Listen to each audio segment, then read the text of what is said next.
नमस्कार दोस्तों, ब्रह्मोस क्लासेस में आप सभी का दिल खोलकर स्वागत है।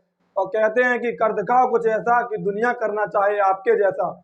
कर दिखाओ कुछ ऐसा कि दुनिया करना चाहे आपके जैसा। ब्रह्मास्त्र सीरीज का आज चौथा एपिसोड मैं आपके सामने पढ़ाने के लिए जा रहा हूं। देखिए, और आज जितने भी साइंस के महत्वपूर्ण क्वेश्चन बन सकते हैं, सिर्फ साइंस, ओनली साइंस, चौथे एपिसोड में साइंस के जितने भी महत्वपूर्ण क्वेश्चन बन सकते हैं वो आपके सामने सभी रखने वाला हूं। देखिए क्वेश्चन किस प्रकार है, इंपोर्टेंट क्वेश्चन जितने भी बन सकते हैं। यदि बात करें कि पहला क्वेश्चन अगर तुमसे पूछ ले कि देखिए पहला क्वेश्चन तुमसे पूछा गया, पहला क्वेश्चन पे आप सभी गौर मत दीजिएगा, सिर्फ आप तो पढ़ते जाइएगा कि सभी जीवों को दो समूह में किसने वर्गीकृत किया। सभी जीवों को दो समूह में किसने वर्गीकृत किया। दूसरा क्वेश्चन पूछे कैरोलस लीनियस की पुस्तक कौन सी है। कैरोलस लीनियस की पुस्तक कौन सी है। कैरोलस लीनियस की पुस्तक का नाम क्या है। तीसरा क्वेश्चन बताइए, तीसरा क्वेश्चन है कि वर्गीकी विज्ञान का पिता किसे कहा जाता है। वर्गीकी विज्ञान का पिता किसे कहा जाता है। और चौथा क्वेश्चन पूछा गया कि 5 जगत वर्गीकरण किसने दिया था। आज तुमसे पूछ ले कि 5 जगत वर्गीकरण किसने दिया था। और पांचवा क्वेश्चन है दोस्त, पांचवा क्वेश्चन है कि 3 जगत वर्गीकरण किसने दिया था। सिर्फ वही क्वेश्चन जो कि पेपर में आने की प्रबल संभावना है। 3 जगत वर्गीकरण किसने दिया था। और छठवां क्वेश्चन पूछा गया कि जीवों की द्विनाम पद्धति किसने प्रचलित की। जीवों की द्विनाम पद्धति किसने प्रचलित की। देखिए पहला क्वेश्चन कह रहा कि सभी जीवों को दो समूह में किसने वर्गीकृत किया। तो सभी जीवों को दो समूह में अरस्तु ने वर्गीकृत किया। किसने। सभी जीवों को दो समूह में अरस्तु ने वर्गीकृत किया। अब तुमसे पूछें कि कैरोलस लीनियस की पुस्तक कौन सी है। तो कैरोलस लीनियस की पुस्तक का नाम है सिस्टमा नेचर। अच्छे से याद रखना, कैरोलस लीनियस की पुस्तक का नाम क्या है। तो सिस्टमा नेचर है। वर्गीकी विज्ञान का पिता किसे कहा गया। तो वर्गीकी विज्ञान का पिता कैरोलस लीनियस को कहा गया। कैरोलस लीनियस को, इसको भी अच्छे से छाप लेना कि वर्गीकी विज्ञान का पिता कैरोलस लीनियस को कहा गया। और 5 जगत वर्गीकरण किसने दिया था। तो 5 जगत वर्गीकरण R.H. हेटेकर ने दिया था। 5 जगत वर्गीकरण R.H. हेटेकर ने दिया था। और 3 जगत वर्गीकरण की बात करें तो 3 जगत वर्गीकरण हैकल ने दिया था। किसने दिया था। 3 जगत वर्गीकरण हैकल ने दिया था।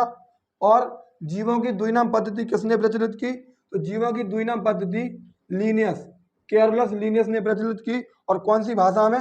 तो पूछ ले ये भी कौन सी भाषा में। तो लैटिन भाषा में। कौन सी भाषा में। लैटिन भाषा में। इस प्रकार मैं कम से कम 200 क्वेश्चन, कम से कम बताऊं तो 200 क्वेश्चन कराने वाला हूं। साइंस के वो क्वेश्चन जो बहुत ही खतरनाक तरीके से, ठीक है। सभी जीवों को दो समूह में किसने वर्गीकृत किया। अरस्तु ने। कैरोलस लीनियस की पुस्तक कौन सी है। Systema nature. वर्गीकी विज्ञान का पिता कैरोलस लीनियस को कहा जाता है। 5 जगत वर्गीकरण R.H. हेटेकर ने दिया। 3 जगत वर्गीकरण हैकल ने दिया। जीवों की द्विनाम पद्धति किसने प्रचलित की। तो कैरोलस लीनियस ने की। आगे क्वेश्चन की बात करें। अगला क्वेश्चन नंबर 7।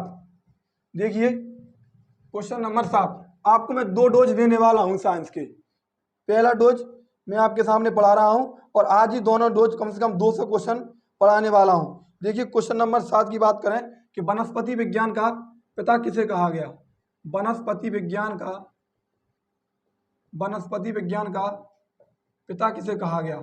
वनस्पति विज्ञान का पिता किसे कहा गया। क्वेश्चन नंबर 8 तुमसे पूछा गया कि थियोफ्रैक्टस की पुस्तक कौन सी है। थियोफ्रैक्टस की पुस्तक कौन सी है। इंपोर्टेंट है ये सभी नाम कि थियोफ्रैक्टस की पुस्तक कौन सी है। क्वेश्चन नंबर 9 कह रहा कि वनस्पति का अध्ययन किसमें किया जाता है। वनस्पति का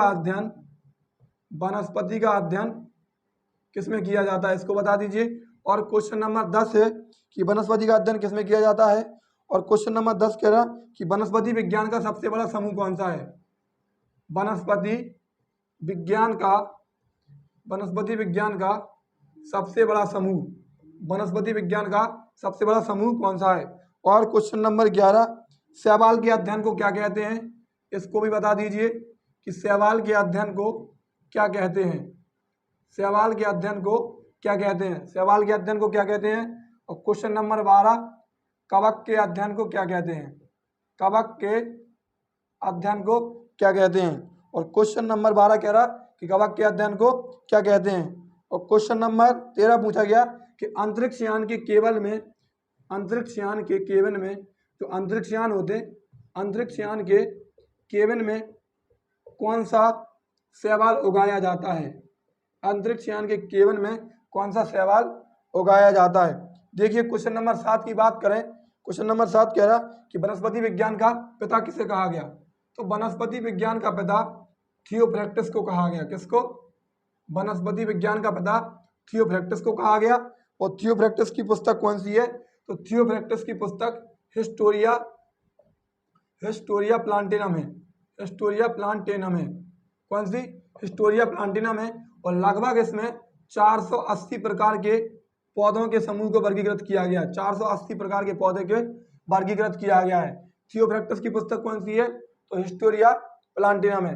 वनस्पति के अध्ययन की बात करें, वनस्पति का अध्ययन बॉटनी काल में किया जाता है। किसमें, तो वनस्पति का अध्ययन बॉटनी काल में किया जाता है। और वनस्पति विज्ञान का जनक, वनस्पति विज्ञान का जनक किसे माना गया, वनस्पति विज्ञान का सबसे बड़ा समूह पूछा था। यहाँ पर कौन, क्या पूछा था, यहाँ पर लिख लीजिए समूह। तो वनस्पति विज्ञान का सबसे बड़ा समूह है थैलोफाइटा।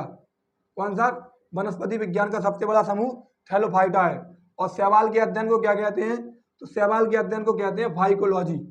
क्या कहते हैं, शैवाल के अध्ययन को फाइकोलॉजी कहते हैं। और कवक के अध्ययन को, और तुमसे पूछ ले कि कवक ने भारत को अपना मायका समझ रखा है, तो कवक के अध्ययन को माइकोलॉजी कहते हैं। और अगला क्वेश्चन पूछा कि अंतरिक्ष यान के केबिन में कौन सा शैवाल उगाया जाता है, तो इसका नाम लिख लीजिए अच्छे से, क्लोरेला।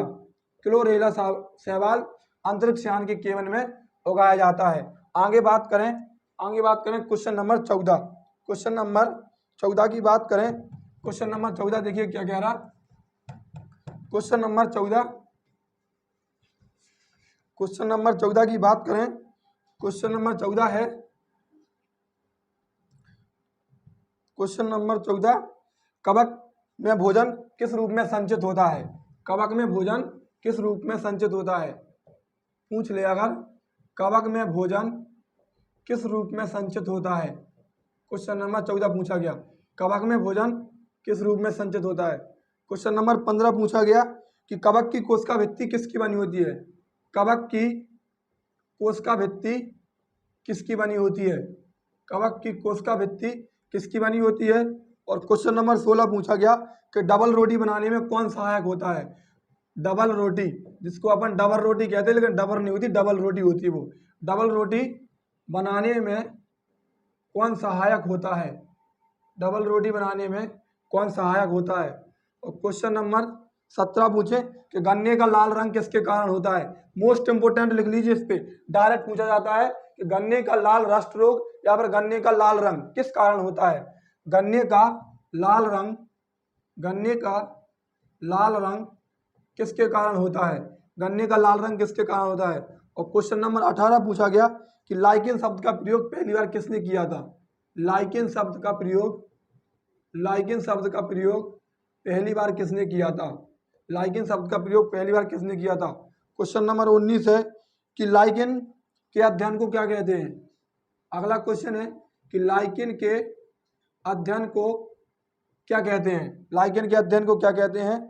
और अगला क्वेश्चन पूछा गया कि लाइकेन के अध्ययन को क्या कहते हैं और लाइकेन प्रजनन कितनी प्रकार से करते हैं। क्वेश्चन नंबर 20 है कि जो लाइकेन होते, लाइकेन प्रजनन कितनी प्रकार से करते हैं।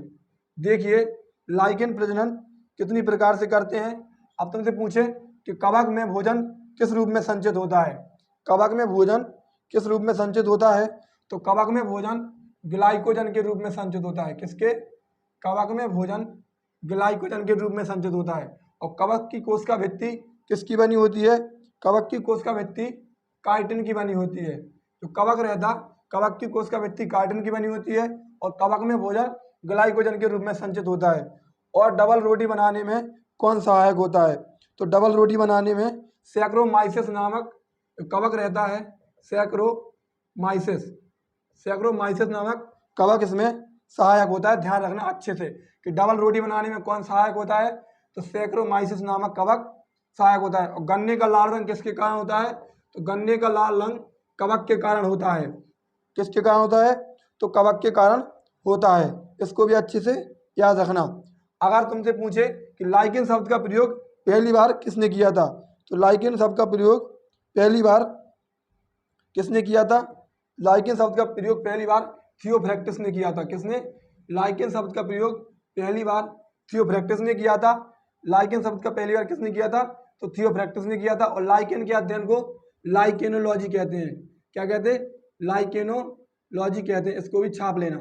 लाइकेन का अध्ययन को लाइकेनोलॉजी कहते हैं। और लाइकेन प्रजनन कितनी प्रकार से करते हैं? तो लाइकेन प्रजनन 3 प्रकार से करते हैं। कितने प्रकार से? लाइकेन प्रजनन 3 प्रकार से करते हैं। क्वेश्चन नंबर 20 हो गए। अब आगे बात करें क्वेश्चन नंबर 21। देखिए क्वेश्चन नंबर 21 की बात करें। क्वेश्चन नंबर 21 क्या कह रहा है? क्वेश्चन नंबर 21 में पूछा गया कि पेड़ पर उगाने वाले लाइकेन को क्या कहते हैं? पेड़ पर उगने वाले लाइकेन को क्या कहते हैं? पेड़ पर उगने वाले लाइकेन को, क्वेश्चन नंबर 22 सॉरी, पेड़ पर उगने वाले लाइकेन को क्या कहते हैं? पेड़ पर उगने वाले लाइकेन को क्या कहते हैं? जो लाइकेन पेड़ पर उगते हैं उनको क्या नाम दिया गया? और क्वेश्चन नंबर 23, चट्टानों पर उगने वाले लाइकेन को क्या कहते हैं? चट्टानों पर उगने वाले लाइकेन को क्या कहते हैं? क्वेश्चन नंबर 24 पूछ ले। 24 में कहा गया कि लिटमस पेपर किस लाइकेन से प्राप्त होता है? आपने सुना होगा कि लिटमस पेपर लाइकेन से तो प्राप्त होता है, लेकिन किस लाइकेन से? उस लाइकेन का नाम बताइए। लिटमस पेपर किस लाइकेन से प्राप्त होता है? जो लिटमस पेपर बनाए जाते, लिटमस पेपर किस लाइकेन से प्राप्त होता है, इसको भी बता दीजिए। और क्वेश्चन नंबर 25 पूछ ले कि लिटमस पेपर किस लाइकेन से प्राप्त होता है। और परमेलिया लाइकेन का प्रयोग किस लिए किया जाता है? परमेलिया लाइकेन का प्रयोग किस लिए किया जाता है? ये भी क्वेश्चन पूछा गया। और अगला क्वेश्चन पूछा गया कि जीवाणु का पिता किसे कहा गया? जीवाणु का पिता किसे कहा गया और जीवाणु की खोज किसने की? दोनों बता दीजिए। जीवाणु का पिता किसे कहा गया और जीवाणु की खोज किसने की? ठीक है। रेबीज का टीका, क्वेश्चन नंबर 27। रेबीज का टीका, देखिए मेरे पास क्वेश्चन कोई टाइप नहीं है कि जो कि मैं तुरंत आंसर लिख लिख के तुरंत सॉल्व करा दूं, ठीक है, या फिर तुरंत उनके आंसर दे दूं। रेबीज का टीका या दूध के पाश्चीकरण की खोज किसने की? दोनों क्वेश्चन बता दीजिए। यहाँ पर भी 2 क्वेश्चन है कि जीवाणु का पता और जीवाणु की खोज किसने की? रेबीज का टीका और दूध के पाश्चीकरण की खोज किसने करी? क्वेश्चन नंबर 28 की बात करें। अगले क्वेश्चन की बात करें तो क्वेश्चन अगला पूछा गया कि सबसे अधिक पौधों का समूह कौन सा है? सबसे अधिक पौधों का समूह कौन सा है? सबसे अधिक पौधों का समूह कौन सा है? और क्वेश्चन नंबर, ठीक है, अब देख लीजिए, पेड़ पर उगने वाले लाइकेन को क्या कहते हैं? तो पेड़ पर उगने वाले लाइकेन को कहते हैं कॉर्टिकल्स। क्या कहते हैं? पेड़ पर उगने वाले लाइकेन को कॉर्टिकल्स कहते हैं। और चट्टानों पर उगने वाले लाइकेन को सेक्सिकल्स कहते हैं। क्या कहते हैं? चट्टानों पर उगने वाले लाइकेन को सेक्सिकल्स कहते हैं और पेड़ पर उगने वाले लाइकेन को कॉर्टिकल्स कहते हैं। और अगर तुमसे पूछ ले कि लिटमस पेपर किस लाइकेन का बनाया जाता है? लिटमस पेपर किस लाइकेन का बनाया जाता है? तो लिटमस पेपर रोसेला नामक लाइकेन से प्राप्त होता है। किससे? रोसेला। अच्छे से छाप लेना। लिटमस पेपर रोसेला नामक लाइकेन से प्राप्त होता है। और परमेलिया लाइकेन का प्रयोग किस लिए किया जाता है? तो परमेलिया लाइकेन का प्रयोग मिर्गी की दवा बनाने में किया जाता है। परमेलिया लाइकेन का प्रयोग किस लिए किया जाता? तो मिर्गी की दवा बनाने में किया जाता है। आगे बात करें कि जीवाणु का पिता या जीवाणु की खोज किसने की? तो जीवाणु का पिता या जीवाणु की खोज, दोनों का आंसर होगा लीवनहॉक ने की। जीवाणु का पिता किसे कहा गया? लीवनहॉक को। और जीवाणु की खोज किसने करी? तो ये भी लीवनहॉक ने की। रेबीज का टीका या दूध के पाश्चीकरण की खोज किसने की? तो लुई पास्चर ने की। किसने की? लुई पास्चर ने की। रेबीज का टीका या दूध के पाश्चीकरण की खोज किसने की? तो लुई पास्चर ने की। और सबसे अधिक पौधों का समूह कौन सा है? तो सबसे अधिक पौधों का समूह है ब्रायोफाइटा। क्या है? सबसे अधिक पौधों का समूह है ब्रायोफाइटा। एक बार और देखिए, पेड़ पर उगने वाले लाइकेन कॉर्टिकॉल्स कहलाते, चट्टानों पर उगने वाले लाइकेन सेक्सिकॉल्स कहलाते, और लिटमस पेपर रोसेला नामक लाइकेन से प्राप्त होता है। और आगे पूछा है कि परमेलिया लाइकेन से किसकी दवा बनाई जाती है? तो मिर्गी की दवा बनाई जाती है। जीवाणु का पता या जीवाणु का खोज लीवन हॉकने की। और अगला क्वेश्चन है कि रेबीज का टीका या दूध के पाश्चीकरण की खोज किसने की? तो लुई पास्चर ने की। और सबसे अधिक पौधों का समूह तो ब्रायोफाइटा है। ठीक है, आगे बात करें क्वेश्चन नंबर 29 या 30 की। क्वेश्चन से मतलब नहीं है, आप सिर्फ कंटेंट देखिए और पढ़ते जाइए, बस आप तो पेपर की खोपड़ी में छेद कर देना। आगे बात करें क्वेश्चन नंबर 30 की। क्वेश्चन नंबर 30 की बात करें, क्वेश्चन नंबर 30 या फिर अगला पूछा गया, क्या पूछा गया तुमसे? अगला क्वेश्चन पूछा गया, देखिए क्वेश्चन नंबर अगला पूछा गया कि स्पैग्नम नामक काई, आपने सुना होगा स्पैग्नम नामक काई, मॉस, काई तो सुना होगा, मॉस नहीं सुना होगा, तो काई। ठीक है, अगला क्वेश्चन पूछा गया कि स्पैग्नम नामक, जो स्पैग्नम नामक मॉस रहता, इसको हिंदी में कहते हैं, अपनी भाषा में काई कहते। काई लिख लो तुम, तो ब्रैकेट में लिख लो मॉस। ये अपने वजन से कितने गुना पानी सुखा देता?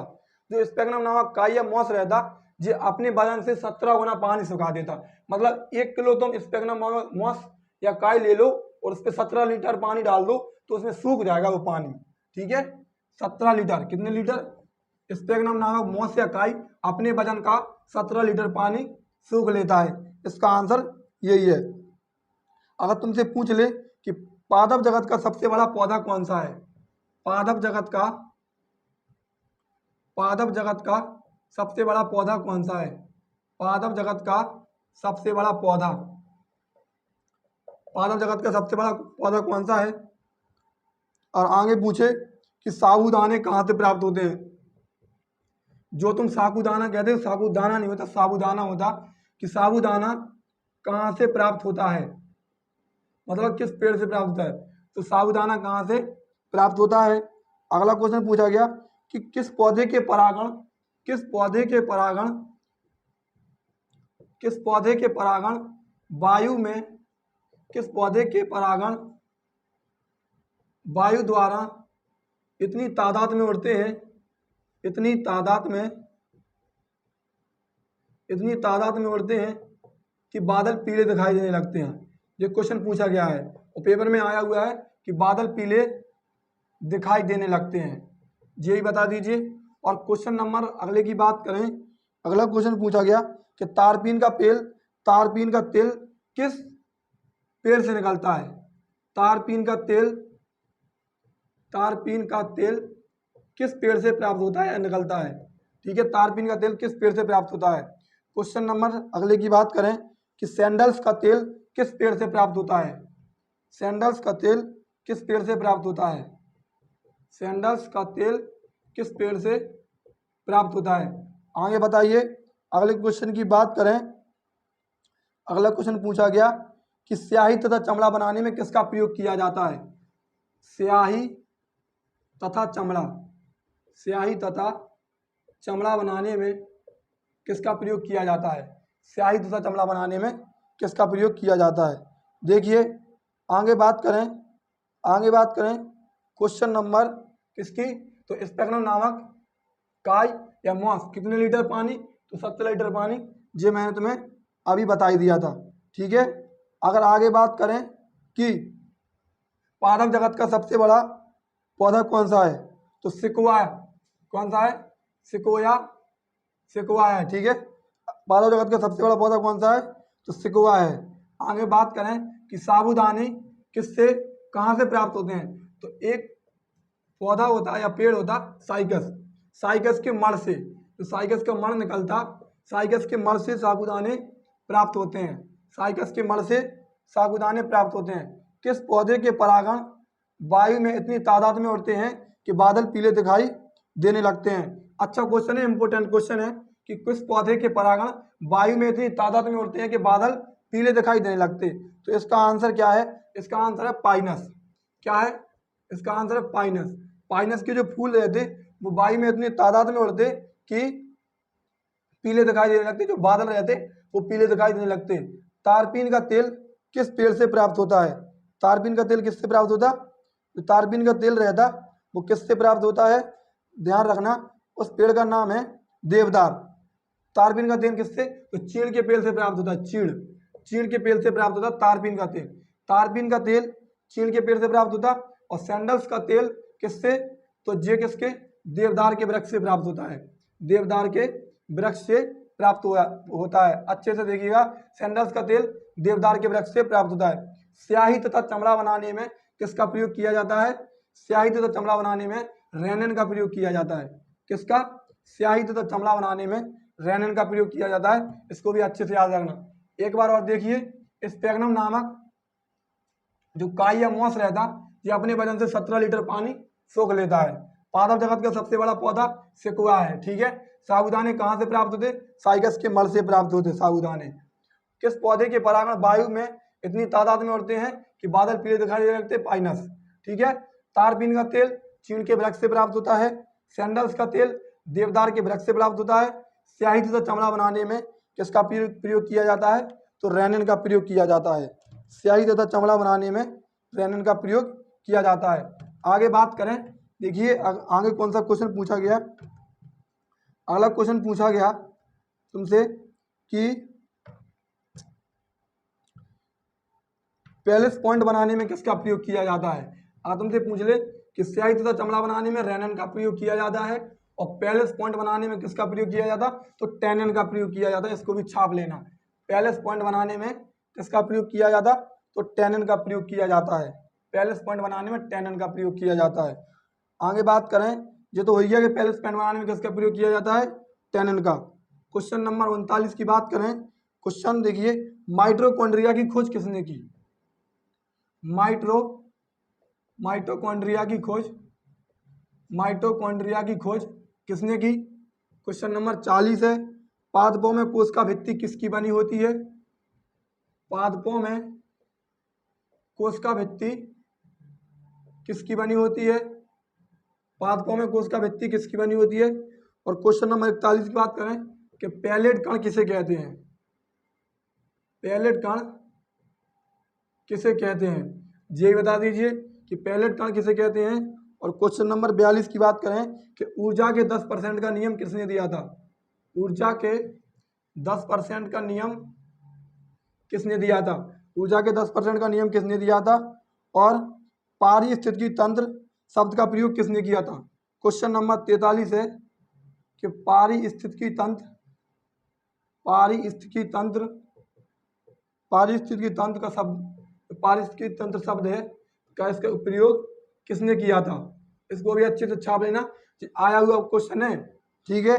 अगला क्वेश्चन पूछा गया कि प्रोटीन किसका बहुलक है?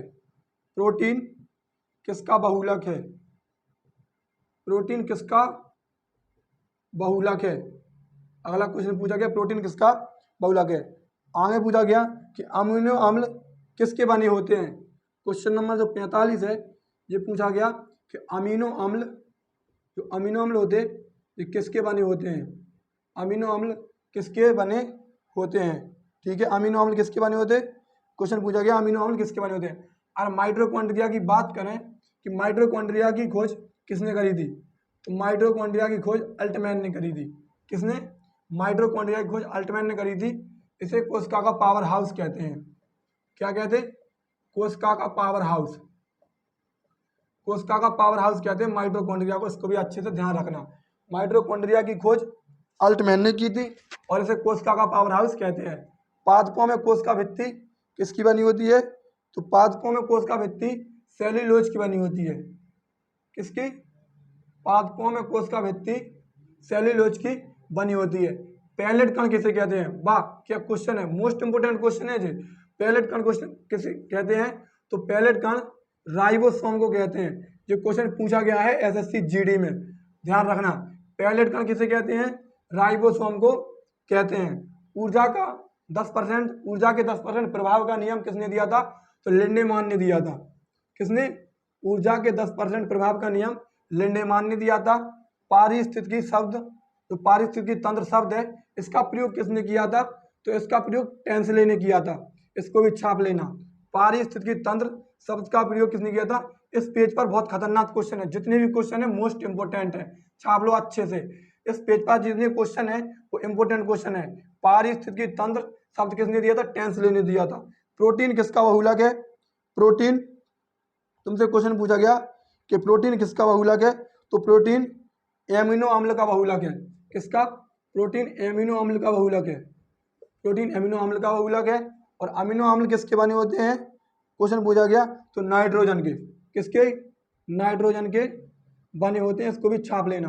एमिनो अम्ल किसके बने होते हैं? तो नाइट्रोजन के बने होते हैं। आगे बात करें माइटोकॉन्ड्रिया की खोज अल्टमैन ने की, जिसे कोशिका का पावर हाउस कहते हैं। पादपों में कोशिका भित्ति सेलुलोज की बनी होती। पैलेट कण राइबोसोम को कहते। ऊर्जा के 10% का नियम किसने दिया था? लेंडे मान ने दिया था। पारिस्थितिकी तंत्र शब्द का प्रयोग टेंस लेने किया। प्रोटीन किसका बहुलक है? तो एमिनो अम्ल का बहुलक है। और अमीनो अम्ल किसके बने होते हैं? तो नाइट्रोजन के बने होते हैं। देखिए क्वेश्चन नंबर, आगे बात करें अगले क्वेश्चन की। अगले क्वेश्चन की बात करें, आगे क्वेश्चन नंबर आगे की बात करें, क्वेश्चन नंबर 46। क्वेश्चन नंबर 46 की बात करें, देखिए क्वेश्चन नंबर 46 पूछा गया कि प्रोटीन की खोज किसने की थी?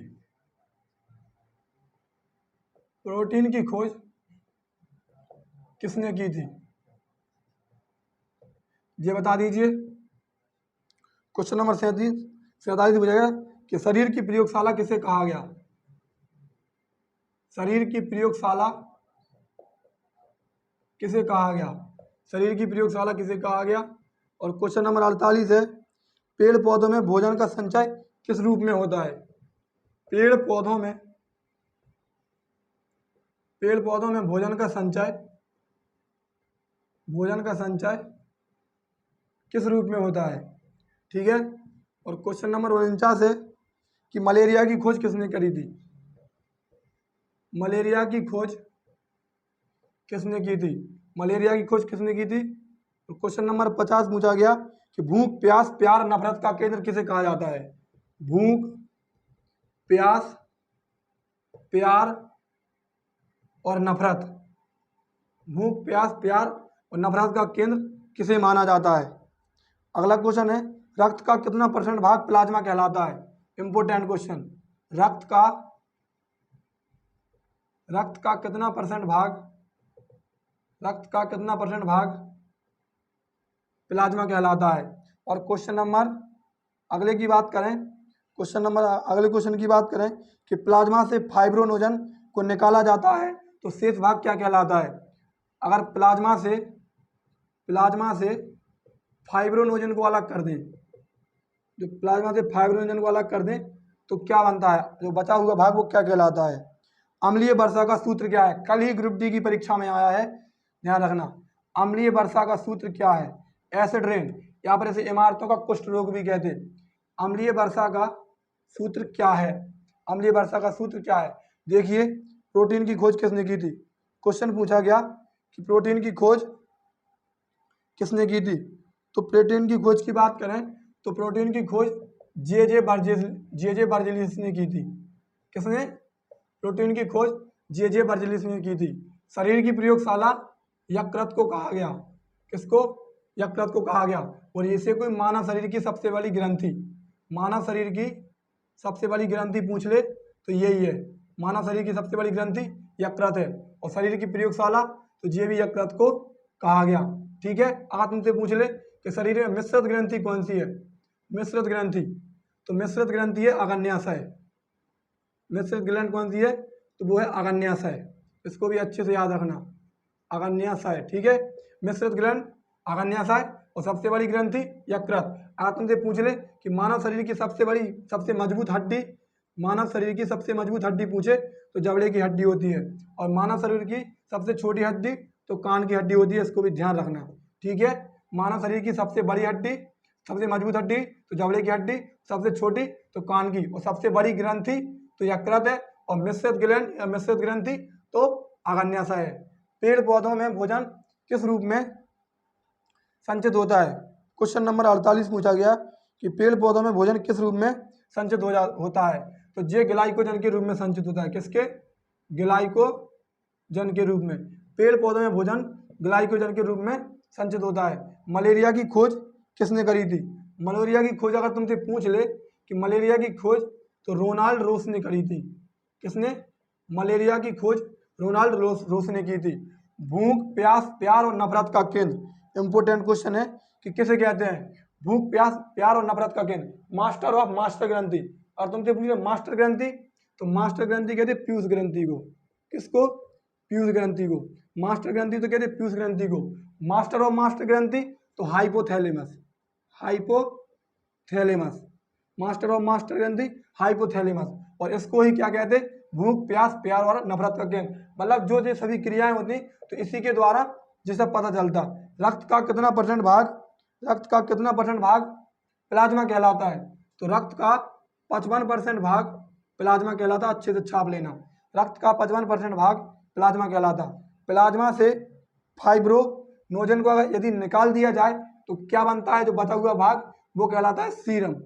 प्लाज्मा से फाइब्रोनोजन को अगर निकाल दें तो बचा हुआ भाग क्या कहलाता? सीरम कहलाता। देखिए आगे बात करें कि अम्लीय वर्षा का रासायनिक सूत्र क्या होता? तो अम्लीय वर्षा का रासायनिक सूत्र होता H2SO4 प्लस HNO3। अच्छे से छाप लेना, कल ही पूछा गया क्वेश्चन है ग्रुप डी में।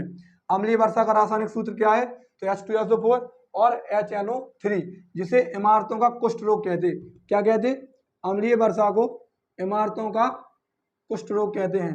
इमारतों का कुष्ठ रोग कहते हैं। और तुमसे पूछे इसका उदाहरण, तो इसका सबसे अच्छा उदाहरण है ताजमहल। ताजमहल का रंग पीला दिखाई देना, ताजमहल का पीला दिखाई देना, यूपी पुलिस में पूछा गया था। तो किसका कारण है? तो अम्लीय वर्षा का प्रमुख कारण है। इस पेज पर भी बहुत अच्छे क्वेश्चन है। प्रोटीन की खोज जे बर्जियस ने की। शरीर की प्रयोगशाला यकृत को कहते हैं, जो मानव शरीर की सबसे बड़ी ग्रंथि है। मिश्रित ग्लैंड पूछ ले तो आग्नेयाशय है। सबसे मजबूत हड्डी जबड़े की, सबसे छोटी हड्डी कान की। पेड़ पौधे में भोजन किस रूप में संचित होता है? तो ग्लाइकोजन के। मलेरिया की खोज रोनाल्ड रोस ने करी। भूख, प्यास, प्यार और नफरत का केंद्र, मास्टर और मास्टर ग्रंथि हाइपोथैलेमस। मास्टर ग्रंथि पीयूष ग्रंथि। रक्त का कितना परसेंट भाग प्लाज्मा कहलाता? 55%। प्लाज्मा से फाइब्रोनोजन को यदि अलग कर दें तो बचा हुआ भाग कहलाता सीरम। और अम्लीय वर्षा का रासायनिक सूत्र H2SO4 और HNO3, जिसे इमारतों का कुष्ठ रोग कहते हैं। देखिए अगले क्वेश्चन की बात करें। अगला क्वेश्चन पूछा गया कि ऑक्सीजन का परिवहन कौन करता है? बताइए कि ऑक्सीजन का परिवहन कौन करता है? अगले क्वेश्चन की बात करें कि ऑक्सीजन का परिवहन कौन करता है? ऑक्सीजन का परिवहन कौन करता है? अगला क्वेश्चन यही पूछा गया कि ऑक्सीजन का परिवहन कौन करता है। ठीक है। और पूछा गया कि स्वतंत्र तंत्र की इकाई है। स्वतंत्र तंत्र की इकाई क्या है? ठीक है। क्वेश्चन नंबर 55 यही पूछा गया। और क्वेश्चन नंबर 56 की बात करें कि श्वसन तंत्र की इकाई क्या है? श्वसन तंत्र की इकाई क्या है? ठीक है। क्वेश्चन नंबर 57 की बात करें, मानव शरीर की सबसे छोटी हड्डी कौन सी है? बता दिया, कान की हड्डी। अभी बताया तो मैंने आपको। हड्डी से हड्डी के जोड़ को क्या कहते हैं? मोस्ट इंपोर्टेंट, हड्डी से हड्डी के जोड़ को क्या कहते हैं? हड्डी से हड्डी के जोड़ को क्या कहते हैं? और हड्डी से मांसपेशी के जोड़ को क्या कहते हैं? हड्डी से मांसपेशी के जोड़ को क्या कहते हैं? इसको भी बता दीजिए। हड्डी से हड्डी के जोड़ को क्या कहते हैं? और हड्डी से मांसपेशी के जोड़ को क्या कहते हैं? अगला क्वेश्चन पूछा गया कि शरीर का सबसे मजबूत अंग कौन सा है? तो मैंने बता दिया अभी शरीर का सबसे मजबूत अंग।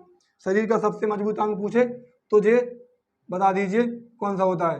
शरीर का सबसे मजबूत अंग। अभी हाल मैंने बताई थी कि शरीर की सबसे मजबूत हड्डी जबड़े की हड्डी। और शरीर का सबसे मजबूत अंग, शरीर का सबसे मजबूत अंग कौन सा होता? शरीर का सबसे मजबूत अंग। क्वेश्चन नंबर 61 की बात करें, क्वेश्चन नंबर 60 की बात करें, जो पूछा गया कि 1 ग्राम कार्बोहाइड्रेट बराबर कितनी कैलोरी होती है?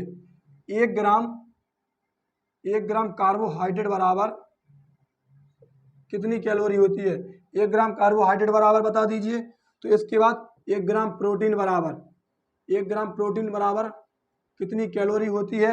और 1 ग्राम वसा बराबर कितनी कैलोरी होती है? 1 ग्राम वसा बराबर कितनी कैलोरी होती है, तीनों को बता दीजिए। ठीक है, बात करें कि ऑक्सीजन का परिवहन कहाँ होता है, तो ऑक्सीजन का परिवहन कहाँ पर होता है, ऑक्सीजन का परिवहन कहाँ पर होता है, तो ऑक्सीजन का परिवहन हीमोग्लोबिन में होता है। कहाँ पर, ऑक्सीजन का परिवहन हीमोग्लोबिन में होता है, अच्छे से छाप लेना। ऑक्सीजन का परिवहन कहाँ होता है, तो हीमोग्लोबिन में होता है। श्वसन तंत्र की इकाई क्या कहलाती है, श्वसन तंत्र की इकाई क्या कहलाती है, इसको बता दीजिए। और हड्डी से हड्डी के जोड़ को क्या कहते हैं, तो हड्डी से हड्डी के जोड़ को लिगामेंट कहते हैं। इंपोर्टेंट है, छाप लीजिए। इसको बताइए कि श्वसन तंत्र की इकाई क्या कहलाती है। इसका आंसर आप मुझे कमेंट करके देना जरूर। आपने उसका आंसर भी नहीं दिया। एक तो वो डॉप्सन उसकी इकाई थी, जो ध्यान रखना, जो मैंने पहली क्लास में पूछा गया था कि ओजोन परत को मापने की इकाई क्या कहलाती है, तो उसका आंसर डॉप्सन है, छाप लेना। ठीक है, तो पहली क्लास थी उसमें पूछा गया था कि ओजोन परत को मापने की इकाई क्या कहलाती है, तो उसका आंसर डॉप्सन है, डॉप्सन कहलाती वो। आगे बात करें, इसका आंसर कमेंट में देना कि हड्डी से हड्डी के जोड़ को क्या कहते, तो हड्डी से हड्डी के जोड़ को लिगामेंट कहते। और हड्डी से मांसपेशी के जोड़ को क्या कहते, तो हड्डी से मांसपेशी के जोड़ को टेंडन कहते हैं। हड्डी से मांसपेशी के जोड़ को क्या कहते, तो टेंडन कहते हैं। और शरीर का सबसे मजबूत अंग पूछ ले कि शरीर का सबसे मजबूत अंग कौन सा है, तो सबसे अगर मजबूत अंग पूछे तो ये तो दांत का एनेमल है। तो दांत में एनेमल रहता, वो शरीर का सबसे मजबूत अंग है। और सबसे मजबूत हड्डी जबड़े की होती है।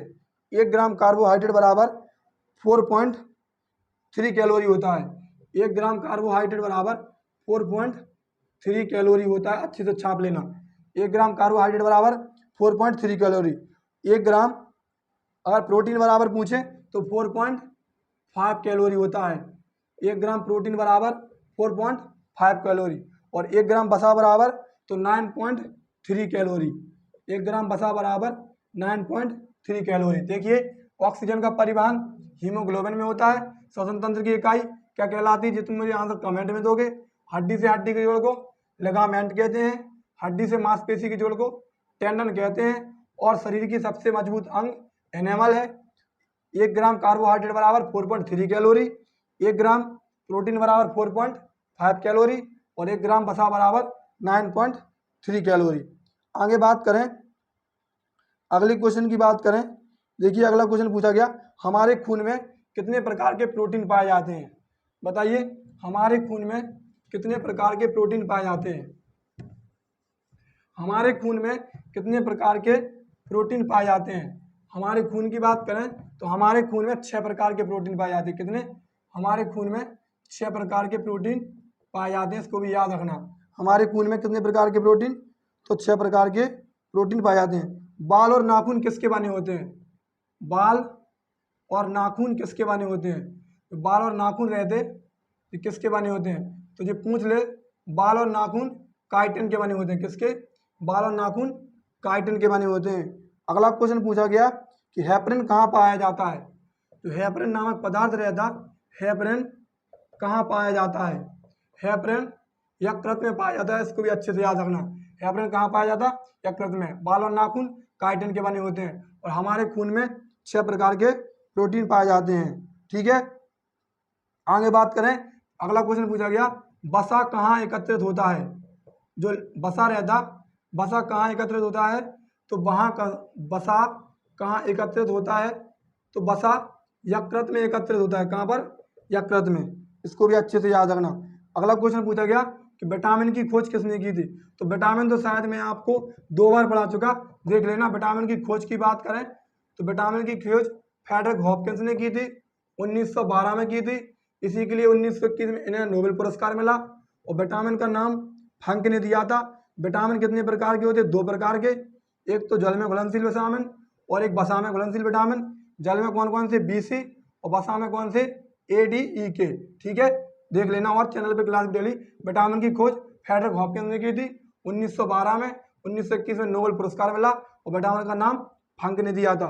और विटामिन 2 प्रकार के होते हैं, जल में घुलनशील और वसा में घुलनशील। अगला क्वेश्चन अगर तुमसे पूछ ले कि किस विटामिन को हार्मोन्स भी कहते, किस विटामिन को हार्मोन्स भी कहते हैं, तो विटामिन डी को हार्मोन्स भी कहते हैं। ठीक है, विटामिन डी को क्या कहते हैं, विटामिन डी को हार्मोन्स भी कहते हैं। ब्यूटीफुल विटामिन किसे कहते हैं, ब्यूटीफुल विटामिन किसे कहते हैं? तो ब्यूटीफुल विटामिन ई को कहते हैं। ब्यूटीफुल विटामिन किसे कहते हैं? तो विटामिन ई को कहते हैं। और नीला विटामिन किसे कहते हैं? नीला विटामिन ये भी पूछ ले तो नीला विटामिन B12 को कहते हैं। किसे कहते हैं? नीला विटामिन B12 को कहते हैं, जिसका रासायनिक नाम साइनोकोबाल्मिन है और इसमें कोबाल्ट धातु पाई जाती है। ब्यूटीफुल विटामिन ई को कहते और नीला विटामिन किसे कहते? तो विटामिन ई को कहते। आरबीसी के निर्माण में कौन सा विटामिन सहायक होता है? बताइए। अगला क्वेश्चन पूछा गया कि आरबीसी के निर्माण में कौन सा विटामिन सहायक होता है? तो आरबीसी के निर्माण में विटामिन B6 सहायक होता है, इंपोर्टेंट है। आरबीसी के निर्माण में कौन सा विटामिन सहायक होता? तो विटामिन B6 आरबीसी के निर्माण में सहायक होता है। इसको भी छाप लेना। अगले क्वेश्चन की बात करें, अगला क्वेश्चन पूछा गया कि किस विटामिन में कोबाल्ट धातु पाई जाती है? तो ये तो मैंने अभी बता दिया कि विटामिन B12 में कोबाल्ट धातु पाई जाती है। विटामिन B12 में कोबाल्ट धातु पाई जाती है। ठीक है, आगे बात करें कि जो लाल रंग की पहचान नहीं कर पाता उसे क्या कहते हैं? देखना, एक तो होता है जो लाल रंग की पहचान नहीं कर पाता उसे क्या कहते हैं, और जो हरे रंग की पहचान नहीं कर पाता उसे क्या कहते हैं? जो लाल रंग की पहचान नहीं कर पाता उसे क्या कहते हैं? और किस वैज्ञानिक का मानना है कि हीमोफीलिया रोग, जो हीमोफीलिया रोग है जो ब्रिटेन की महारानी विक्टोरिया से फैला हुआ है, किस वैज्ञानिक का मानना है?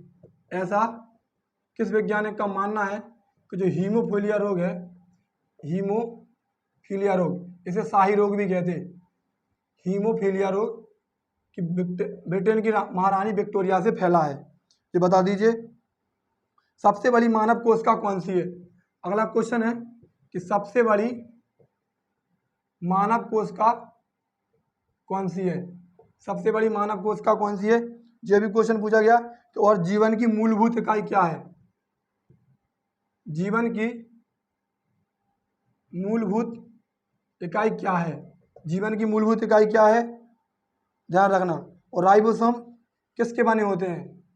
ठीक है, राइबोसोम किसके बने होते हैं, इसको भी बता दीजिए कि राइबोसोम होते वो किसके बने होते हैं। देखिए, बात करें कि जो हरे रंग की और जो लाल रंग की पहचान नहीं कर पाते उन्हें क्या कहते हैं? जो लाल रंग की पहचान नहीं कर पाते उन्हें प्रोटोनोपिया कहते हैं। क्या कहते हैं? प्रोटोनिपिया, प्रोटोनिपिया कहते हैं।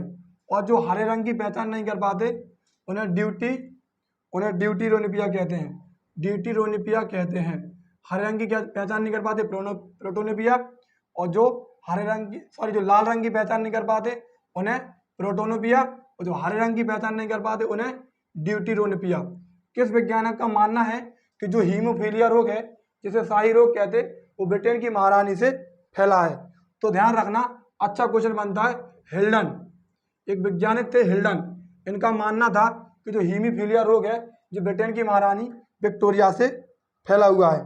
आगे बात करें, सबसे बड़ी कोशिका कौन सी है? मानव शरीर की सबसे बड़ी कोशिका। वैसे पूछे सबसे बड़ी कोशिका तो वो तो शुतुरमुर्ग के अंडे की होती है। सबसे छोटी कोशिका तो वो माइकोप्लाज्मा की होती है। लेकिन सबसे बड़ी कोशिका मानव शरीर की, तो इसका नाम है ओवाम। क्या है? ओवाम। इसको अच्छे से छाप लेना। और जीवन की मूलभूत इकाई क्या है? तो जीवन की मूलभूत इकाई कोशिका है। जीवन की मूलभूत इकाई कोशिका है। और कोशिकाओं की अनियंत्रित वृद्धि से ही कैंसर होता है। कोशिकाओं की, यहाँ पर देखना अच्छे से, कोशिकाओं की अनियंत्रित वृद्धि से ही क्या होता है? कैंसर होता है। अगर तुमसे पूछे कैंसर किसके कारण होता है, तो कैंसर किसी के कारण नहीं होता, कोशिकाओं का अनियंत्रित तरीके से बढ़ना ही कैंसर कहलाता है।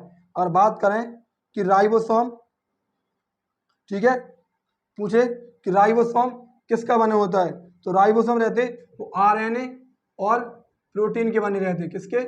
आरएनए और प्रोटीन के बने रहते हैं। इसको भी अच्छे से ध्यान रखना। राइबोसोम किसके बने होते?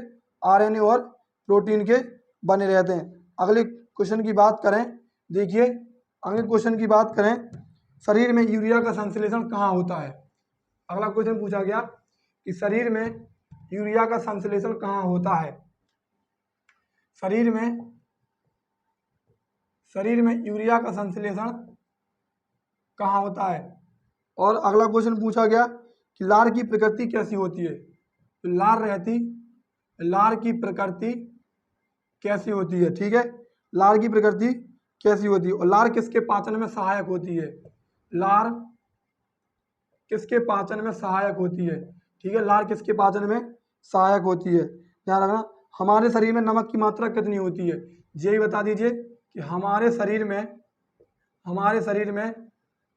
नमक की मात्रा कितनी होती है, हमारे शरीर में नमक की मात्रा कितनी होती है। और आगे पूछें कि यूरिया का निर्माण कहाँ होता है, हमारे जो शरीर रहता इसमें यूरिया का निर्माण कहाँ रहता है, कहाँ होता है, ठीक है। हमारे शरीर में यूरिया का निर्माण कहाँ होता है, हमारे शरीर में यूरिया का निर्माण कहाँ होता है। और जब एटीपी का परिवर्तन एडीपी में होता है, मतलब एडिनेशन ट्राइफॉस्फेट का प्रयोग एडिनेशन डाइफॉस्फेट में होता है, तब क्या उत्पन्न होता है, एटीपी को एडीपी में बदला जाता है, तब क्या प्राप्त होता है, इसको भी बता दीजिए। और कौन सा जंतु श्वसन तो करता है लेकिन श्वसन अंग नहीं है, मतलब कौन सा जंतु श्वसन तो करता है, मतलब सांस तो लेता है लेकिन मतलब जो श्वसन का अंग है वो अंग नहीं है, श्वसन तो करता है लेकिन श्वसन अंग नहीं है, ऐसा नाम बताइए। श्वसन तो करता है लेकिन श्वसन अंग नहीं है। देखिए बात करें कहाँ से, तुमसे पूछा गया था कि शरीर में यूरिया का संश्लेषण कहाँ होता है, शरीर में यूरिया का संश्लेषण कहाँ होता है। शरीर में यूरिया के संश्लेषण की बात करें, क्वेश्चन नंबर कौन सा था, शरीर में यूरिया का संश्लेषण कहाँ होता है, शरीर में यूरिया का संश्लेषण कहाँ पर होता है, तो यकृत में होता है। कहाँ पर शरीर रहता, हमारे शरीर में यूरिया का संश्लेषण यकृत में होता है। और लार की प्रकृति पूछ ले तो लार की प्रकृति क्षारीय होती है, कैसी, लार की प्रकृति क्षारीय होती है। और लार किसके पाचन में सहायक होती है, तो लार स्टार्च नहीं आता ना, स्टार्च आलू में पाया जाता है, ध्यान रखना, आलू में क्या पाया जाता है, तो स्टार्च पाया जाता है। लार स्टार्च के पाचन में सहायक होती है। आगे पूछें कि हमारे शरीर में नमक की मात्रा कितनी होती है, तो 0.4% हमारे शरीर में नमक की मात्रा होती है। यूरिया का निर्माण कहाँ होता है, तो यूरिया का निर्माण कहाँ होता है, यकृत में होता है। यूरिया का फॉर्मूला क्या होता है, तो NH2CO NH2, इसको भी याद रखना, यूरिया का फॉर्मूला NH2CO NH2 होता है। एटीपी का परिवर्तन जब एडीपी में होता है, मतलब एडिनोसिन ट्राइफॉस्फेट को जब एडिनोसिन डाइफॉस्फेट में बदला जाता है, तब क्या प्राप्त होती है, तब ऊर्जा प्राप्त होती है। क्या प्राप्त होती है, ऊर्जा प्राप्त होती है। और एटीपी को क्या कहते हैं, तो ऊर्जा की मुद्रा कहते हैं। एटीपी को ऊर्जा की मुद्रा कहते हैं। श्वसन तो करता है लेकिन श्वसन अंग नहीं है, ठीक है। ऐसा कौन है, तुमसे पूछा जाता है कौन सा जानवर, कौन सा जीव अपनी त्वचा से सांस लेता है, तो केंचुआ, इसका आंसर ही वही है, केंचुआ अपनी त्वचा से सांस लेता है, ठीक है। क्वेश्चन नंबर, अगले क्वेश्चन की बात करें, देखिए अगले क्वेश्चन की बात करें, अगला क्वेश्चन क्या पूछा गया, अगला क्वेश्चन तुमसे पूछा गया कि अगला क्वेश्चन पूछा गया कि प्रकाश संश्लेषण किस में होता है, प्रकाश संश्लेषण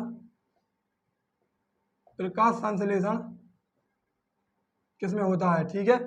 प्रकाश संश्लेषण किस में होता है, पेसमेकर का संबंध किससे है, पेसमेकर का संबंध किससे है, तो पेसमेकर रहता, इसका संबंध किससे है। ब्लड बैंक किसे कहा गया, ब्लड बैंक किसे कहते हैं, ये भी बता दीजिए कि ब्लड बैंक किसे कहते हैं।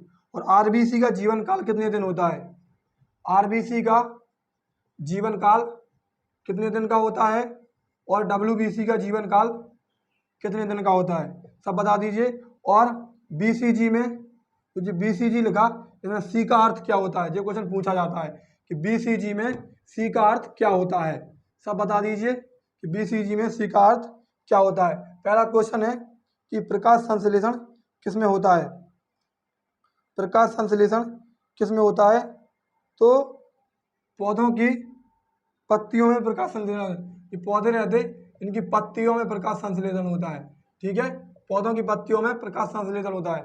पेसमेकर का संबंध किससे है, तो हृदय की गति मापी जाती है पेसमेकर से, हृदय की गति, ठीक है। पेसमेकर से किसकी गति, तो पेसमेकर से हृदय की गति को मापा जाता है। ब्लड बैंक किसे कहा गया? तो स्प्लीन को कहा गया। स्प्लीन को कहा जाता है। किसको? ब्लड बैंक स्प्लीन को कहा जाता है, ध्यान रखना। और तुमसे पूछ ले कि आरबीसी का जीवन काल कितने दिन का होता है? तो 120 दिन का आरबीसी का जीवन काल होता है। और डब्ल्यूबीसी का, व्हाइट ब्लड सेल और रेड ब्लड सेल, डब्ल्यूबीसी का जीवन काल 2 से 3 दिन का होता है। इसको भी अच्छे से छाप लेना। डब्ल्यूबीसी का जीवन काल 2 से 3 दिन का होता है। और बीसीजी में सी का अर्थ क्या होता है? तो इसकी फुल फॉर्म होती है बैसिलस कोलमेट ग्यूरिन। तो इसमें सी का अर्थ होता है कोलमेट। ये क्वेश्चन पूछा जाता है कि बीसीजी की full form bacillus Calmette Guérin और सी का अर्थ होता है कोलमेट। इसको भी अच्छे से ध्यान रखना। आगे बात करें, अगले क्वेश्चन की बात करें। अगला क्वेश्चन तुमसे क्या पूछा गया? देखिए, अगला क्वेश्चन पूछा गया कि बीसीजी के टीके की खोज किसने करी थी? बीसीजी का बता ही दिया कि बीसीजी का पूर्ण रूप क्या कहलाता? Bacillus Calmette Guérin. लेकिन जो बीसीजी के टीके की खोज किसने करी थी? बीसीजी के टीके की खोज किसने करी थी? तो बीसीजी का टीका था जो किसने खोजा था?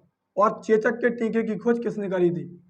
चेचक के टीके की खोज किसने करी थी? ये भी बता दीजिए। इंसुलिन की खोज किसने की थी? इंसुलिन की खोज किसने की थी? और कोशिका की खोज किसने की थी? कोशिका तो मैंने आपको शायद पहले उसमें पढ़ा रखी है, पूरी तरीके से कोशिका पढ़ लेना आप। और कोशिका की खोज रॉबर्ट हॉक ने करी थी 1665 में। मृत कोशिका की खोज जीवित की पूछ ले तो लीवन हॉक ने करी थी। मृत कोशिका की करी थी रॉबर्ट हॉक ने, और जीवित की तो लीवन हॉक ने।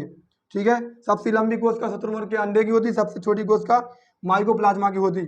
और जीव द्रव्य की खोज किसने की थी? ये भी बता दीजिए कि जीव द्रव्य की खोज किसने की थी? जीव द्रव्य की खोज किसने की थी? और जीवन का भौतिक आधार किसे कहा गया? जीवन का भौतिक आधार किसे कहा गया? जीवन का भौतिक आधार किसे कहा गया? और कोशिका का सबसे बड़ा भाग कौन सा है? कोशिका का सबसे बड़ा भाग कौन सा है? कोशिका का सबसे बड़ा भाग कौन सा कहलाता? देखिए, बीसीजी के टीके की पूछ ले अगर तुमसे कि बीसीजी के टीके की खोज किसने करी थी, तो रॉबर्ट कोच ने करी थी। किसने की थी? बीसीजी के टीके की खोज किसने करी थी? रॉबर्ट कोच ने। और बीसीजी की full form bacillus Calmette Guérin. चेचक के टीके की खोज एडवर्ड जेनर ने की थी। किसने? एडवर्ड जेनर ने। पहला टीका था ये सब, ठीक है, पहला टीका खोजा गया था। इंसुलिन की खोज की बात करें कि इंसुलिन की खोज किसने करी थी, तो फ्रेडरिक बेंटिंग और चार्ल्स बेस्ट ने की थी। फ्रेडरिक बेंटिंग और चार्ल्स बेस्ट ने की थी। चार्ल्स बेस्ट, फ्रेडरिक बेंटिंग और चार्ल्स बेस्ट ने की थी। और जीव द्रव्य की खोज तो पुरकेंजी ने की थी। किसने की थी? जीव द्रव्य की खोज पुरकेंजी ने की थी। और जीवन का भौतिक आधार किसे कहा गया? तो जीवन का भौतिक आधार जीव द्रव्य को कहा गया। ध्यान रखना, जीवन का भौतिक आधार किसे कहा गया? जो जीव द्रव्य को कहा गया, ध्यान रखना। ठीक है। और अगर तुमसे पूछ लें कि कोशिका का सबसे बड़ा भाग क्या कहलाता? कोशिका का सबसे बड़ा भाग क्या कहलाता? कोशिका का सबसे बड़ा भाग होता है क्या? केंद्रक। कोशिका का सबसे बड़ा भाग केंद्रक होता है। देखिए, मेरे पास क्वेश्चन टाइप नहीं है, इसलिए परेशानी हो रही है थोड़ी, ठीक है, लेकिन फिर भी आप लोग सपोर्ट कीजिए, सब हो जाएगा। कोशिका का सबसे बड़ा भाग केंद्रक होता है। ठीक है, कोशिका का सबसे बड़ा भाग केंद्रक होता है। और जीव द्रव्य की खोज किसने करी थी? तो पुरकेंजी ने की थी। और तुमसे अगर सन पूछ ले तो 1839 में की थी। कब की थी? 1839 में, ये भी याद रखना। और जीवन का भौतिक आधार जीव द्रव्य को माना गया। जीवन का भौतिक आधार किसे माना गया? जीव द्रव्य को माना गया। आगे बात करें, मैं एक ही क्लास में कोशिश ये कर रहा कि मतलब सभी क्वेश्चन सॉल्व हो जाएं, जितने क्वेश्चन आ सकते हैं सभी क्वेश्चन लपेट लिए जाए, मतलब एक ही बार में, समझ रहे? क्योंकि अभी काफ़ी टॉपिक है। जियोग्राफी भी शायद, जियोग्राफी से 5 क्वेश्चन आने हैं, तो उसकी भी एक क्लास ऐसे ही बनानी पड़ेगी। ठीक है। और आगे पूछें, कोशिका का दिमाग किसे कहते हैं? क्वेश्चन पूछा गया कि कोशिका का दिमाग किसे कहते हैं? केंद्रक किसका बना होता है? केंद्रक किसका बना होता है? कोशिका का दिमाग किसे कहते हैं? और केंद्रक किसका बना होता है? न्यूक्लिक अम्ल की खोज किसने करी थी? न्यूक्लिक अम्ल की खोज किसने की थी? न्यूक्लिक अम्ल की खोज किसने की थी? डीएनए किस प्रोटीन का बना होता है? डीएनए किस प्रोटीन का बना होता है, इसको भी बता दीजिए। और डीएनए फिंगरप्रिंट चेकिंग केंद्र कहाँ है? डीएनए फिंगरप्रिंट चेकिंग केंद्र कहाँ है? फिंगरप्रिंट चेकिंग केंद्र कहाँ है, यही बता दीजिए। और आरएनए का मुख्य कार्य क्या होता है? आरएनए का मुख्य कार्य क्या होता है? ठीक है। और एंडोप्लाज्म रेटिकुलम की खोज किसने की थी? एंडोप्लाज्म रेटिकुलम, एंडोप्लाज्म रेटिकुलम की खोज किसने की थी? देखिए, बात करें कि एंडोप्लाज्म रेटिकुलम की खोज किसने की थी। क्वेश्चन नंबर 12 की बात करें, कोशिका का दिमाग किसे कहते? तो कोशिका का दिमाग केंद्रक को कहते। ठीक है। केंद्रक किसका बना होता है? तो केंद्रक प्रोटीन और डीएनए का बना होता है, याद रखना। केंद्रक किसका बना होता? तो केंद्रक प्रोटीन डीएनए होता है। न्यूक्लिक अम्ल की खोज नीजियर ने की थी। किसने की थी? न्यूक्लिक अम्ल की खोज नीजियर ने की थी। डीएनए किस प्रोटीन का बना होता है? तो डीएनए हिस्टोन नामक प्रोटीन का बना होता है। डीएनए हिस्टोन नामक प्रोटीन का बना होता है। डीएनए फिंगरप्रिंट चेकिंग केंद्र हैदराबाद में है। कहाँ पर है? डीएनए फिंगरप्रिंट चेकिंग केंद्र हैदराबाद में। आरएनए का मुख्य कार्य क्या होता है? आरएनए का मुख्य कार्य प्रोटीन संश्लेषण।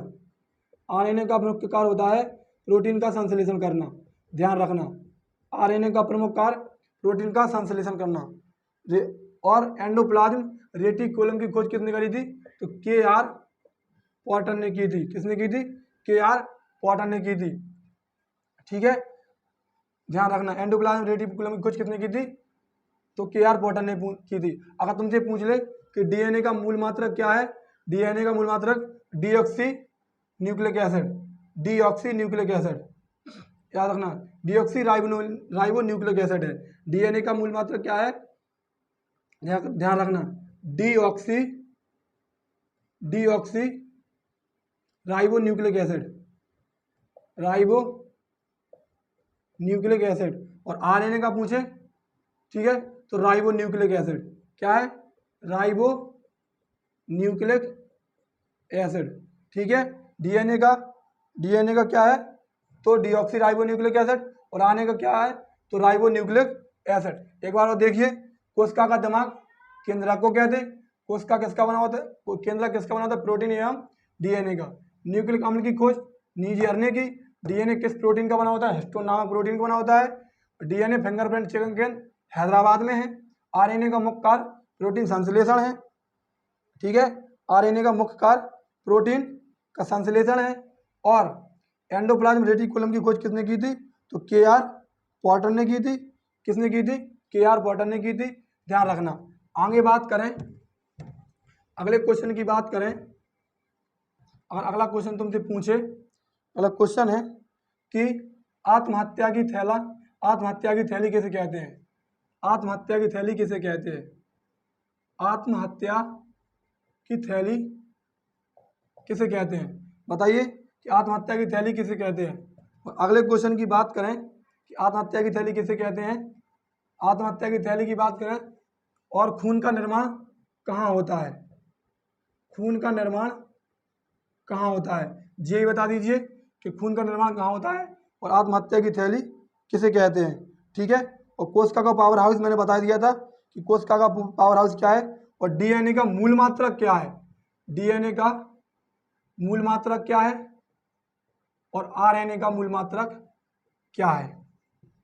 डीएनए का मूल मात्रक क्या है और आरएनए का मूल मात्रक क्या है? और जीन परिवर्तन कहाँ होता है? अगर तुमसे पूछ ले कि जो जीन का परिवर्तन होता है वो कहाँ होता है, ठीक है, जीन का परिवर्तन कहाँ होता है। देखिए, आत्महत्या की थैली लाइसोसोम को कहते हैं। आत्महत्या की थैली लाइसोसोम को कहते हैं। खून का निर्माण अस्थि मज्जा में होता है। कहाँ पर? खून का निर्माण अस्थि मज्जा या फिर बोन मैरो। कहाँ पर? खून का निर्माण अस्थि मज्जा या फिर बोन मैरो में होता है। और डीएनए की मूल मात्रक की बात करें तो डीएनए का मूल मात्रक न्यूक्लियोटाइड होता है। क्या होता है? न्यूक्लियोटाइड होता है, ध्यान रखना। डीएनए का मूल मात्रक न्यूक्लियोटाइड होता है। और आरएनए का मूल मात्रक न्यूक्लियोसाइड होता है। दोनों को छाप लेना। डीएनए का मूल मात्रक न्यूक्लियोटाइड और आरएनए का मूल मात्रक न्यूक्लियोसाइड। और जीन परिवर्तन कहाँ होता है? तो जीन परिवर्तन डीएनए में होता है, इसको भी ध्यान रखना। जीन का परिवर्तन कहाँ होता है? तो जीन का परिवर्तन डीएनए में होता है। क्वेश्चन नंबर, आगे बात करें कि अगला क्वेश्चन क्या पूछा गया तुमसे। अगला क्वेश्चन पूछा गया, ध्यान रखना कि मानव में सबसे लंबी कोशिका बता दिया था ये। अब ध्यान रखना प्रकाश संश्लेषण कहाँ होता है, भ्रूण कहाँ मिलता है। हाँ, अच्छा क्वेश्चन है कि भ्रूण कहाँ मिलता है। और ध्यान रखना, और जब शरीर में माँ के पेट में बच्चा बनता है तो सबसे पहला कौन सा अंग बनता है, ये बता दीजिए कि सबसे पहले कौन सा अंग बनता है। ठीक है, याद रखना। अगर तुमसे पूछ ले कि पेनिसिलिन की खोज परागकण कहाँ पाए जाते हैं,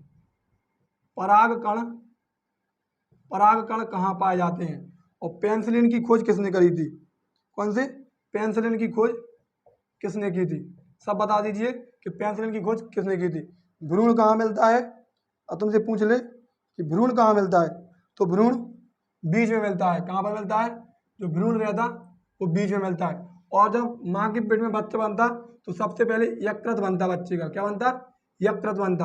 और परागकण कहाँ पाए जाते हैं? तो परागकण पराग कोश में पाए जाते हैं। कहाँ पर? परागकण पराग कोश में पाए जाते हैं। और पेनिसिलिन की खोज किसने करी थी? तो अलेक्जेंडर फ्लेमिंग ने की थी। अलेक्जेंडर फ्लेमिंग ने की थी, इसको भी याद रखना। पेनिसिलिन की खोज किसने की थी? तो अलेक्जेंडर फ्लेमिंग ने की थी। आगे बात करें, देखिए अगले क्वेश्चन की बात करें। अगला क्वेश्चन तुमसे क्या पूछा गया? अगला क्वेश्चन पूछा गया तुमसे, ध्यान रखना कि अगला क्वेश्चन पूछा गया कि पृथ्वी पर सबसे पहले ऑक्सीजन कौन लेकर आया। पृथ्वी पर सबसे पहले पूछा गया क्वेश्चन है जी। ठीक है, मैंने किसी एग्जाम से ही निकाला है। पृथ्वी पर सबसे पहले ऑक्सीजन कौन लेकर आया? पृथ्वी पर सबसे पहले ऑक्सीजन कौन लेकर आया? पृथ्वी पर सबसे पहले ऑक्सीजन कौन लेकर आया, ये भी बता दीजिए। और अगला क्वेश्चन पूछा गया, नाइट्रोजन को नाइट्रेट में बदलने का कार्य कौन करता है? नाइट्रोजन को नाइट्रेट में बदलने का कार्य कौन करता है? ठीक है, नाइट्रोजन को नाइट्रेट में बदलने का काम कौन करता है? और वायु प्रदूषण के मापने के लिए किसका प्रयोग किया जाता है? ये मैंने आपको पहले ही बताया कि लाइकेन का प्रयोग किया जाता है। ठीक है, वायु प्रदूषण को मापने के लिए लाइकेन का प्रयोग किया जाता है। अस्मिया लाइकेन से किसकी दवा बनाई जाती है? अस्मिया लाइकेन से किसकी दवा बनाई जाती है? ठीक है, ध्यान रखना। अस्मिया लाइकेन, कौन सा नाम? अस्मिया लाइकेन से किसकी दवा बनाई जाती है? धान के खेत में उर्वरक का कार्य कौन करता है? धान के खेत में उर्वरक का कार्य कौन करता है? ठीक है, और अगला क्वेश्चन पूछा गया, मनुष्य 1 मिनट में कितनी बार सांस लेता है? 1 मिनट में मनुष्य कितनी बार सांस लेता है? 1 मिनट में मनुष्य कितनी बार सांस लेता है? ठीक है, और अगला क्वेश्चन पूछा गया कि हीमोग्लोबिन में कौन सी धातु पाई जाती है? हीमोग्लोबिन में कौन सी धातु पाई जाती है, इसको बता दीजिए कि हीमोग्लोबिन में कौन सी धातु पाई जाती है। और आरएच फैक्टर की खोज किसने की थी? आरएच फैक्टर की खोज किसने की थी, ये बता दीजिए। ठीक है, आगे बात करें, देखिए बात करें सबसे पहले कि सबसे पहले ऑक्सीजन कौन लेकर आया। क्वेश्चन नंबर क्या है कि सबसे पहले कौन ऑक्सीजन लेकर आया? तो साइनो बैक्टीरियम, एक जीवाणु नामक सबसे पहले ऑक्सीजन लेके आया। कौन? साइनो बैक्टीरियम एक जीवाणु था। ये क्वेश्चन मैंने पेपर से ऐसा हुबहू उठाया हुआ है। नाइट्रोजन को नाइट्रेट में कौन बदलता? तो राइजोबियम बदलता। कौन बदलता? राइजोबियम। ध्यान रखना, नाइट्रोजन को नाइट्रेट में बदलने का कार्य कौन करता? तो राइजोबियम करता। राइजोबियम करता है, ध्यान रखना। आगे बात करें कि अस्मिया लाइकिन से किसकी दवा बनाई जाती है? तो डिप्थीरिया की, डिप्थीरिया की, ध्यान रखना, डिप्थीरिया की दवा बनाई जाती है। और डीपीटी इसका फुल फॉर्म पूछा जाता है, ठीक है, डीपीटी का फुल फॉर्म पूछा जाता है, diphtheria pertussis tetanus, diphtheria pertussis tetanus, ध्यान रखना। और धान के खेत में उर्वरक का कार्य कौन करता है? तो धान के खेत में उर्वरक का कार्य नील हरित शैवाल करता है। धान के खेत में उर्वरक का कार्य कौन करता? तो नील हरित शैवाल करता है। मनुष्य 1 मिनट में कितनी बार सांस लेता? तो 1 मिनट में 14 से 18 बार सांस लेता है। ध्यान रखना, मनुष्य 1 मिनट में 14 से 18 बार सांस लेता है। और ध्यान रखना, एक इससे क्वेश्चन अच्छा बनता कि धान के खेत से कौन सी गैस निकलती है? तो धान के खेत से मीथेन गैस निकलती है। चाहे तुमसे पूछो धान के खेत से या पर सड़े गले जो मृत जानवर रहते उनसे और कोयले की खानों से कौन सी गैस निकलती है? तो कौन सी गैस निकलती है? मीथेन या फिर मार्स गैस निकलती है। कौन सी? मार्स या फिर मीथेन गैस निकलती है धान के खेत से। जो धान के खेत रहते हैं उनसे मीथेन गैस निकलती है। 1 मिनट में मनुष्य कितनी बार सांस लेता? तो 14 से 18 बार सांस लेता। हीमोग्लोबिन में कौन सी धातु पाई जाती है? तो हीमोग्लोबिन में लोहा धातु पाई जाती है। कौन सी? लोहा धातु पाई जाती है। और RH फैक्टर की खोज किसने की थी? तो RH फैक्टर की खोज बीनर और लैंडस्टीनर ने की थी। किसने की थी? बीनर और लैंडस्टीनर ने की थी। इसको भी अच्छे से छाप लेना। और तुमसे पूछ ले कि ब्लड ग्रुप की खोज किसने करी थी? तो ब्लड ग्रुप की खोज भी लैंडस्टीनर ने की थी। किसने की थी? ब्लड ग्रुप की खोज भी लैंडस्टीनर ने की थी। सर्वदाता कौन है और कौन सा, अगर तुमसे पूछ ले, पहले इस पेज को रब कर लीजिए, आगे बात करते हैं, ठीक है। ध्यान रखना, RH फैक्टर की खोज किसने की थी? तो बीनर और लैंडस्टीनर ने की थी।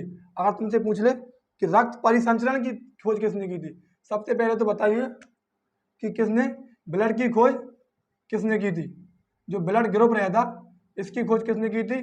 और रक्त परिसंचरण की खोज किसने की थी? रक्त परिसंचरण की खोज किसने की थी? तो ब्लड ग्रुप की तो खोज कॉरलैंडस्टीनर ने की थी। किसने की थी? कॉरलैंडस्टीनर ने की थी। और रक्त परिसंचरण की खोज विलियम हार्वे ने की थी। रक्त परिसंचरण की खोज विलियम हार्वे ने की थी। और तुमसे पूछे रक्त क्या है? तो रक्त एक तरल संयोजी ऊतक है। क्या है? रक्त एक तरल संयोजी ऊतक है। और रक्त का पीएच मान कितना होता है? तो 7.4 होता है। इसको भी अच्छे से छाप लेना। रक्त का पीएच मान कितना होता है? तो रक्त का पीएच मान 7.4 होता है। और तुमसे पूछ ले कि पीएच पैमाने की खोज किसने की थी? पीएच पैमाने की खोज किसने की थी? तो सर सोरेनसन ने की थी। किसने की थी? पीएच पैमाने की खोज सर सोरेनसन ने की थी। अब बताइए दोस्तों, क्लास कैसी लगी? यदि क्लास और यदि हमारी मेहनत अच्छी लगी हो आपको तो क्लास को लाइक जरूर करें और चैनल को सब्सक्राइब करें और वीडियो को सभी तक पहुंचा दें। जो बच्चे यूपी SSC PET की तैयारी कर रहे हैं उन लोगों तक यह वीडियो कृपया करके पहुंचा दें। बहुत ही खतरनाक साबित होने वाली है। जो क्वेश्चन साइंस से बन सकते हैं, 5 क्वेश्चन साइंस का आना कन्फर्म है, जिससे 1-2 क्वेश्चन बायोलॉजी से आना 100% है। तो जितने क्वेश्चन बन सकते थे कुछ क्वेश्चन मैं अभी और करा दूंगा। इंपोर्टेंट क्वेश्चन लगभग 100 से ज्यादा क्वेश्चन मैंने आपको करा दिए। क्लास अच्छी लगी हो तो लाइक करें। धन्यवाद।